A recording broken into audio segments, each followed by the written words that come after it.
Well, using cell phone data, police actually tracked down an Idaho woman who Frazee made constant contact with around the time of that presumed murder. Without Crystal Kenney's cooperation, it's unclear whether police would have had enough to arrest Frazee. She is the state's top witness. Sam Kramer in studio tonight, and her role is even more complicated than that, Sam. Yeah, well, a 4.5-hour interview at the Springs Police Department on December 20th revealed Kenney knew all the essential answers, the who, what, when, where, and how, all related to this crime. But the evidence shows she did a lot more than what she pleaded guilty to, and critics worry she's not trustworthy.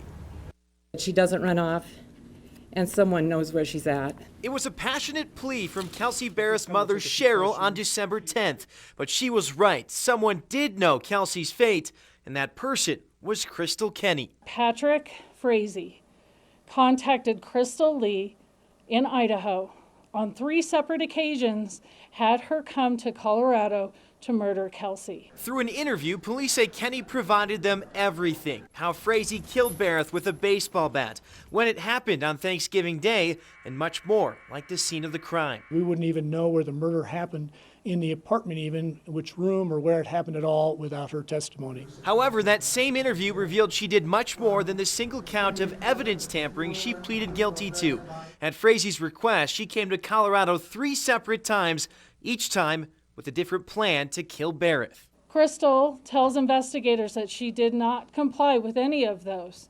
And at the last time when she was here on October 21st, she sat and said, I can't do this. First, September 23rd, Frazee suggests she poison a Starbucks coffee. Kenney had access to drugs she could use as a nurse, eventually delivering the coffee with a cover story, but she didn't poison it. Second, October 15th, he leaves a steel rod for her to beat Barrett with. Kenney drives to Barrett's home, gets out of the car, but was scared off by a barking dog.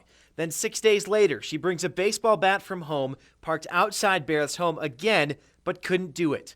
She says Frazee did it himself on November 22nd, and she cleaned it up on the 24th. And as Crystal describes, when she walks into Kelsey's condo, the scene is horrific.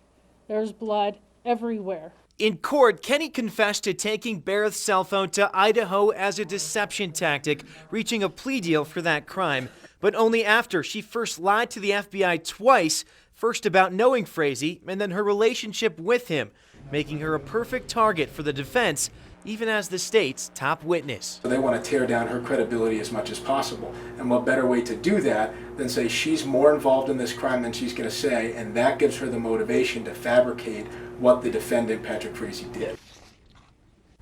Now, Kenney's plea deal carries a maximum penalty of 3 years if the crime is found to be aggravated, but does not carry a mandatory sentence, meaning she could walk. That will be decided after Frazee's trial. Always watching out for you, Southern Colorado, Sam Kramer, News 5. Sam, thank you.